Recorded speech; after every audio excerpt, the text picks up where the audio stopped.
Tout le monde a quelqu'un qui traîne tranquillement au fond de son esprit. Le souvenir d'un amour qui aurait pu tout changer. Un point d'interrogation silencieux qui ne s'efface jamais.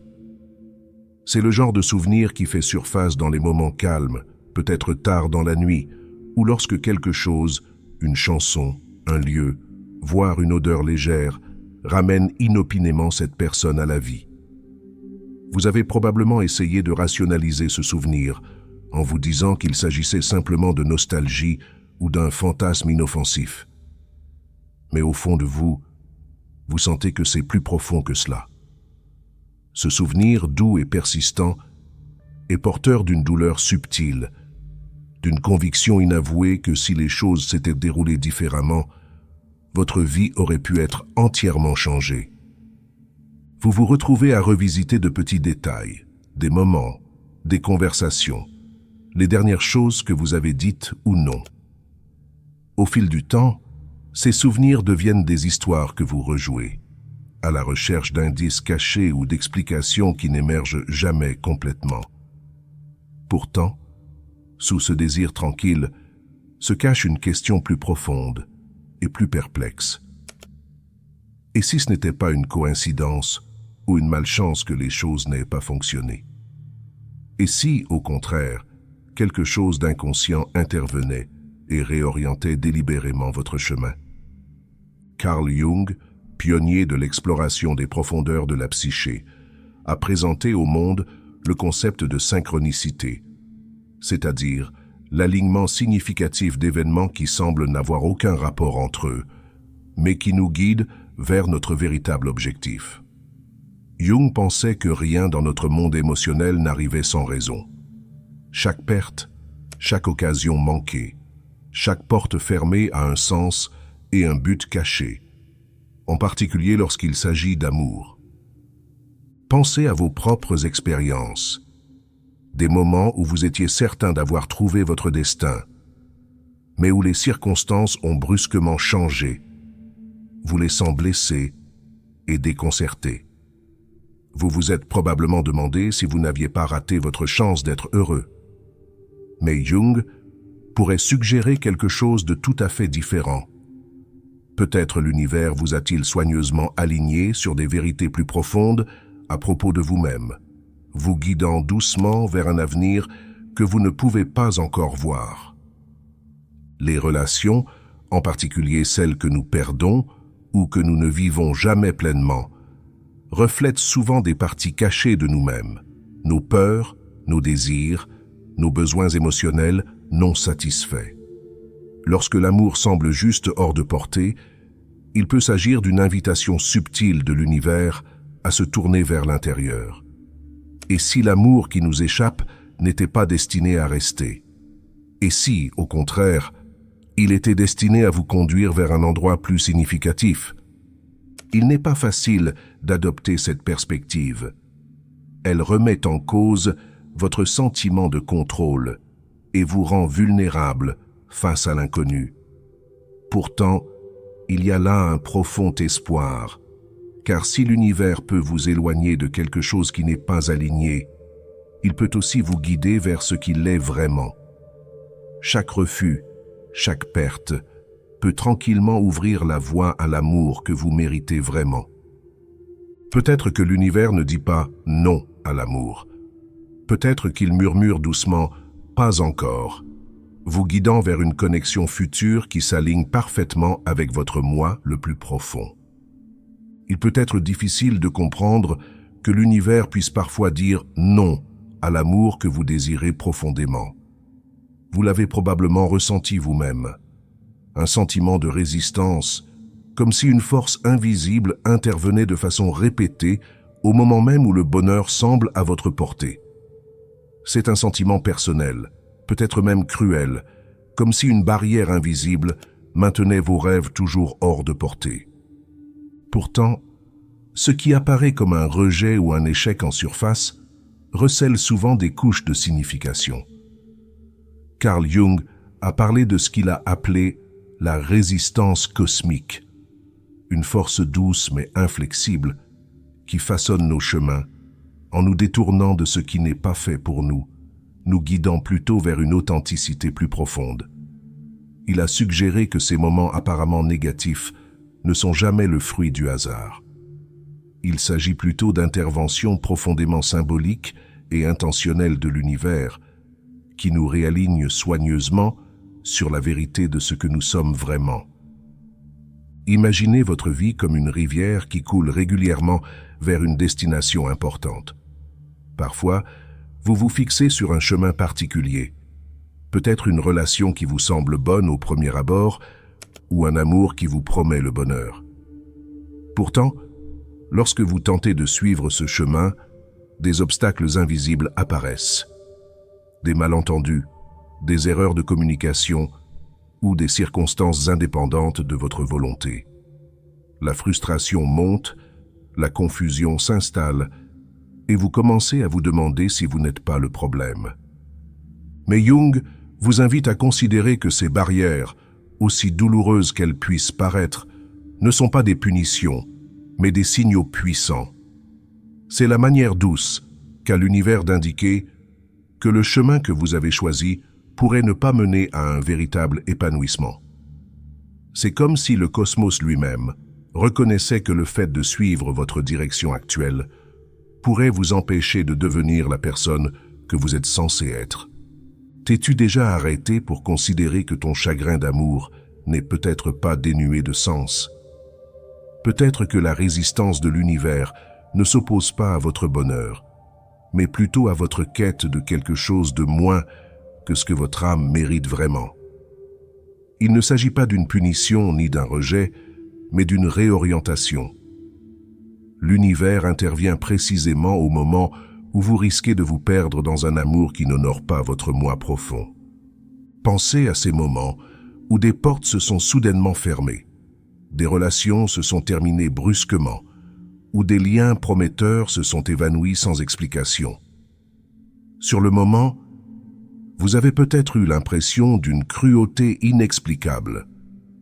Pourtant, en y repensant aujourd'hui, vous pouvez peut-être percevoir comment chacun de ces événements vous a progressivement poussé sur une nouvelle voie, vers une plus grande conscience de soi, une plus grande clarté et une plus grande résilience.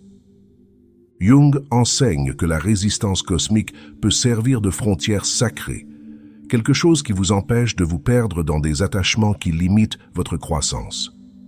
Chaque rejet, chaque non de l'univers est secrètement porteur d'une profonde sagesse, un message que vous êtes destiné à quelque chose de plus riche, de plus profond et de plus aligné avec votre vérité intérieure. Cette prise de conscience transforme la frustration en perspicacité et la souffrance en espoir. Au lieu de lutter contre la résistance de l'univers, vous commencez à reconnaître ses dons subtils. Le non n'est jamais la réponse finale. C'est simplement un tremplin, une force directrice qui vous pousse doucement vers la vie et l'amour que vous méritez vraiment. Vous vous demandez peut-être pourquoi certains schémas relationnels se répètent. Pourquoi l'amour semble parfois enfermé dans une boucle sans fin de déception familière. Souvent, vous avez l'impression d'être passé à autre chose, convaincu que vos choix ont évolué. Pourtant, tôt ou tard, les mêmes luttes émotionnelles réapparaissent, les mêmes schémas refont surface discrètement, vous laissant perplexe et frustré. Jung a apporté un éclairage profond sur les raisons de ce phénomène. Selon ses études, vos relations sont fortement influencées par votre inconscient, un vaste monde intérieur rempli de désirs cachés, de blessures non résolues et de croyances profondément enracinées qui se sont formées tout au long de votre vie. Ce paysage inconscient oriente discrètement vos choix, vous poussant vers un territoire émotionnel familier, même si ce territoire vous apporte de la souffrance plutôt que du bonheur.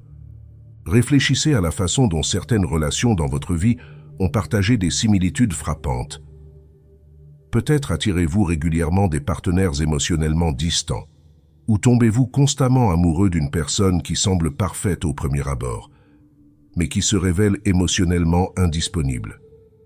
À première vue, ces relations semblent être des coïncidences voire des malchances. Mais Jung vous inciterait à regarder plus profondément, à vous interroger. Quelle histoire intérieure non résolue ce schéma tente-t-il de révéler? L'inconscient ne fonctionne pas avec des mots. Il communique avec des symboles, des sentiments et des impulsions. Jung pensait que vos relations reflétaient des parties cachées de votre psyché, des aspects dont vous n'êtes pas conscient ou que vous êtes réticent à affronter. Par exemple, le fait de choisir à plusieurs reprises des partenaires émotionnellement indisponibles peut révéler une peur inconsciente de l'intimité ou un sentiment profond d'indignité. L'attirance pour des partenaires contrôlants peut refléter des insécurités intérieures ou des peurs d'abandon non résolues. Cette réflexion peut être inconfortable, mais incroyablement stimulante. En reconnaissant vos schémas inconscients, vous passez d'un sentiment d'impuissance à une prise de conscience de vous-même. L'objectif n'est pas seulement de briser ces schémas, mais de comprendre pourquoi ils existent. Ce n'est qu'à cette condition qu'une véritable transformation peut se produire. Réfléchissez à vos relations passées. Quels sont les thèmes récurrents que vous pouvez identifier? Quelles expériences émotionnelles semblez-vous rechercher, bien que vous souhaitiez consciemment quelque chose de différent? Remarquez les messages silencieux que ces schémas véhiculent. Votre inconscient ne vous sabote pas. Il s'efforce de guérir de vieilles blessures en vous plaçant à plusieurs reprises dans des situations qui vous obligent à les reconnaître et à les affronter. Jung a appelé ces expériences répétées des occasions d'individuation. Le voyage profond qui vous permet de devenir votre moi le plus authentique. Plutôt que des signes d'échec, vos difficultés relationnelles deviennent des tremplins cruciaux sur ce chemin. Elles vous invitent à entrer en vous-même, vous guidant vers des parties de vous-même que vous avez longtemps ignorées ou négligées.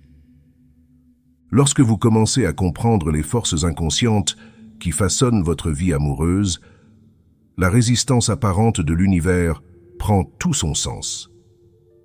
Les barrières que vous rencontrez ne sont pas des obstacles aléatoires, ce sont de gentils coups de pouce de l'univers qui vous guident vers une meilleure connaissance de vous-même. Au lieu de vous punir, l'univers vous encourage tranquillement à grandir, à évoluer et à vous aligner sur l'amour qui correspond véritablement à votre moi le plus profond. Imaginez à quel point vos relations pourraient être différentes si vous vous autorisiez à voir pleinement les schémas inconscients qui sous-tendent vos choix.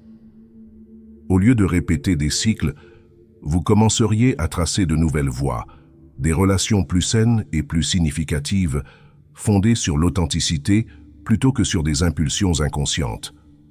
Reconnaître que l'univers ne conspire pas contre vous, mais qu'il collabore avec votre inconscient pour vous guider vers un bonheur authentique, procure une profonde liberté. En embrassant cette conscience, chaque défi se transforme en opportunité, chaque chagrin d'amour en une profonde clarté. Et peut-être que le plus beau cadeau de tous est de réaliser que, loin de vous bloquer, l'univers attend patiemment que vous vous réveilliez pour découvrir et embrasser l'amour qui correspond à votre moi le plus authentique. Lorsque l'amour vous échappe de façon répétée, il est tentant de blâmer les circonstances, le moment choisi ou même vous-même. Et si ces obstacles n'étaient pas des revers insignifiants, mais des messages cachés, des signaux silencieux envoyés par l'univers qui vous poussent à regarder plus loin.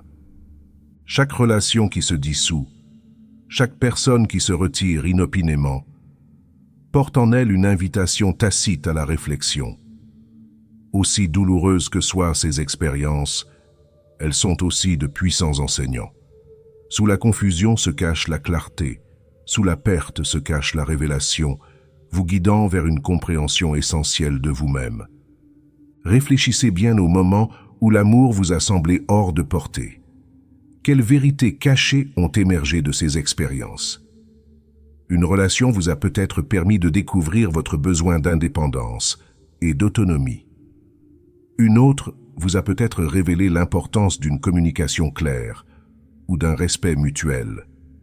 Chaque obstacle murmure discrètement des leçons adaptées à votre parcours, des messages que vous auriez pu négliger si les choses s'étaient déroulées exactement comme vous le souhaitiez. Lorsque l'amour est constamment refusé, cela indique souvent que quelque chose de fondamental en vous demande de l'attention. Ces frustrations répétées n'ont pas pour but de vous décourager. Au contraire, elles vous rappellent gentiment que votre chemin vers l'amour véritable ne commence pas avec quelqu'un d'autre, mais avec vous-même. Elles vous invitent à remettre en question vos hypothèses. Cherchez-vous vraiment un amour qui vous nourrisse et vous soutienne? Ou poursuivez-vous des relations qui ne font que combler des manques affectifs immédiats? Les obstacles à l'amour encouragent l'introspection. Ils vous demandent de clarifier ce que vous appréciez vraiment, vous aident à reconnaître et à accepter votre propre valeur. Peut-être avez-vous accepté, sans le savoir, moins que ce que vous méritiez parce qu'au fond de vous, vous doutiez de votre valeur pour quelque chose de plus significatif. Chaque déception devient alors une occasion, un coup de pouce discret, de réévaluer vos désirs et de recalibrer votre cœur vers l'authenticité. Il ne s'agit pas de vous blâmer ou de vous reprocher quelque chose.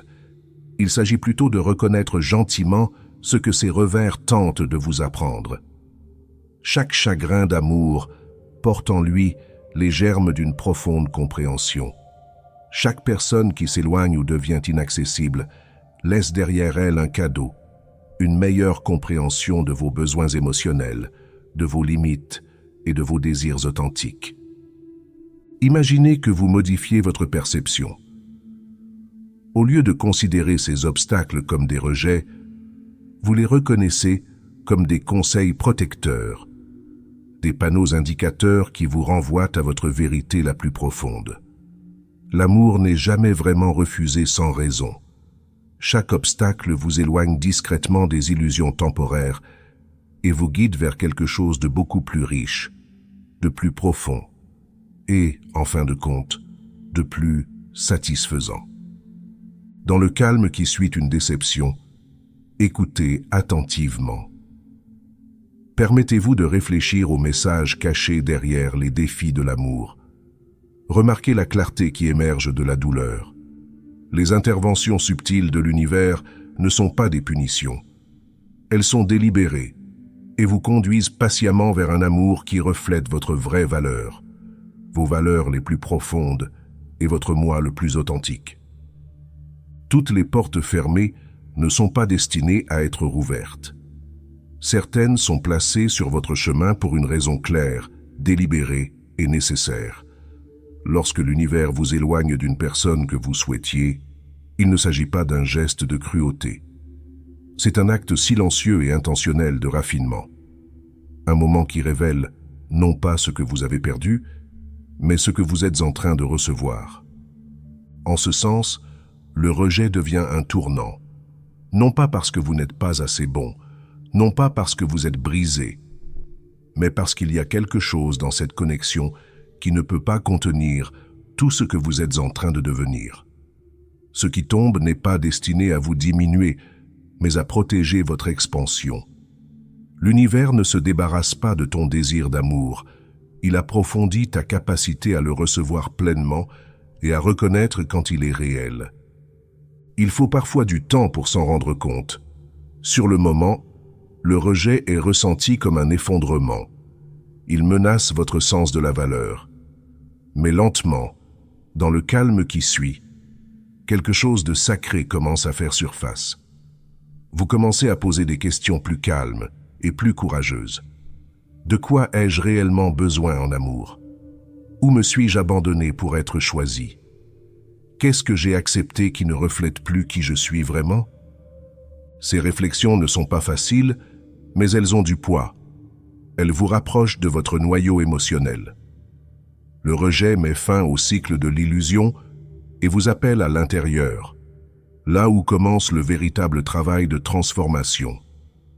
À partir de cet espace, vous gagnez en clarté. Vous commencez à voir des schémas que vous ne pouviez pas voir auparavant. Vous réalisez combien de fois vous avez essayé de vous rétrécir par amour, combien de fois vous avez confondu intensité et alignement? Chaque fois que l'univers intervient, il vous invite à revenir à la plénitude.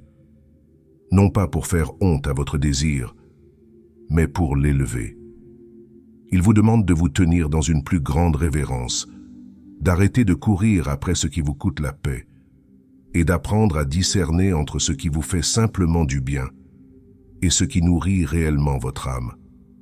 Ce genre de rejet a une force tranquille, pas le genre bruyant et dramatique, mais celui qui élimine les illusions et ne laisse que la vérité. Il clarifie, il distille, il renforce. Ce qui reste par la suite, c'est une version plus stable de vous-même, moins dépendante des résultats, plus à l'écoute de votre propre rythme. Et finalement, ce qui vous est destiné n'exigera pas que vous le saisissiez.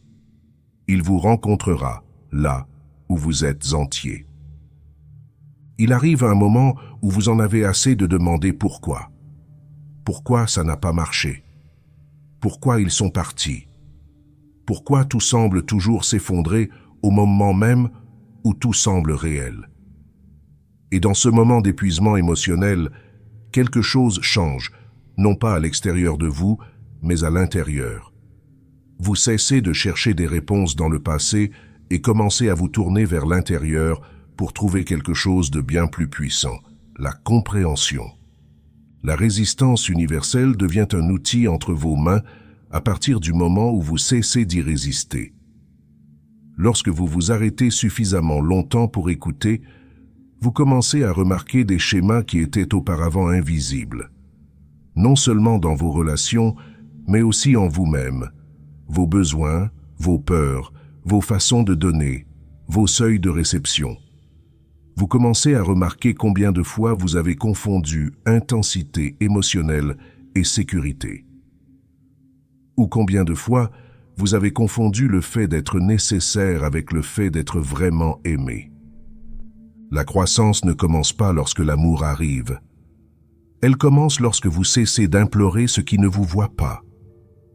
Lorsque vous sortez de la salle d'attente de l'amour non disponible et que vous commencez à vous occuper des espaces en vous qui demandent de l'attention depuis le début. Commencez par là, pas par le blâme, sans jugement, juste une prise de conscience. Commencez à remarquer comment vous vous montrez dans l'amour. Est-ce que vous rétrécissez pour maintenir la paix? Donnez-vous trop pour ne pas être abandonné? Restez-vous silencieux alors que vous voudriez parler? Ces petits comportements, souvent inconscients, sont le point de départ de la transformation. L'univers, dans toute sa complexité, vous renvoie souvent en miroir exactement ce que vous êtes prêt à affronter. Lorsqu'il bloque une relation, il peut mettre en évidence un besoin que vous avez ignoré, comme votre voix, vos limites ou votre estime de soi.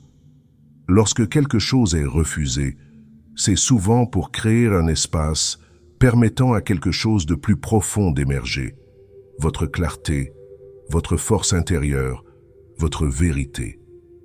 Alors, comment grandir à travers la résistance? Vous commencez par vous dire la vérité, pas seulement à propos d'eux, mais aussi à propos de vous. Qu'avez-vous accepté? Qu'avez-vous pris pour de l'amour? Quelle partie de vous attendent tranquillement d'être choisie par vous et non par quelqu'un d'autre? Grâce à cette honnêteté, vous créez de l'espace pour de nouveaux schémas. Vous commencez à pratiquer l'alignement émotionnel. Vous apprenez à vous demander « Cette relation est-elle paisible ou performante? Est-ce que je me sens libre ou petit ?» Ces questions sont des points d'ancrage. Elles vous empêchent de dériver vers une douleur familière. Devenir une personne qui n'a plus besoin d'être convaincue de sa valeur est une source de puissance. Lorsque vous vous rencontrez avec compassion, toute votre expérience de l'amour commence à changer. Vous cessez d'attirer des personnes qui ne font que refléter vos blessures et vous commencez à attirer des personnes qui reconnaissent votre guérison. C'est ainsi que la résistance universelle devient un pouvoir personnel. Elle ne se contente pas de fermer les portes, elle vous apprend à ne plus ouvrir les mauvaises. Elle vous rend la clé de votre propre vie, de votre propre cœur. Et plus vous honorez cela, plus l'univers commence à répondre différemment, non pas en refusant l'amour, mais en vous associant à ce qui reflète votre croissance. Parce qu'à partir du moment où vous commencez à vous choisir pleinement, l'univers cesse de vous envoyer des leçons et commence à vous envoyer des miroirs. Vous n'êtes pas censé poursuivre un amour qui vous déroute. Vous n'êtes pas né pour supplier quelqu'un de vous choisir.